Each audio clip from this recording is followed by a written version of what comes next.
মিরিকে যখন পৌঁছালাম তখন বাজে বেলা প্রায় 2:30। প্রত্যেকের পেটেই তখন চোচো খিদে। তাই আমরা প্রথমেই গেলাম একটি ভাতের হোটেলে।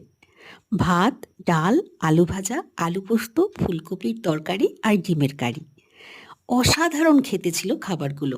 আর এখানকার মানুষের আতিথেয়তায় তা যেন আরও সুস্বাদু হয়ে উঠেছিল। খাওয়া দাওয়া শেষে আমরা বেরিয়েছি মিরিক লেকটা ঘুরে দেখার জন্য। এত ঠান্ডা কনকনে হাওয়া যে কান থেকে টুপি খোলাই যাচ্ছিল না। গাছে গাছে দেখছিলাম অনেক ড্রেস ঝুলছে। জানলাম এগুলো ভাড়া দেওয়া হয়। অনেকেই দেখলাম এরকম ড্রেস পরে ঘুরে বেড়াচ্ছে।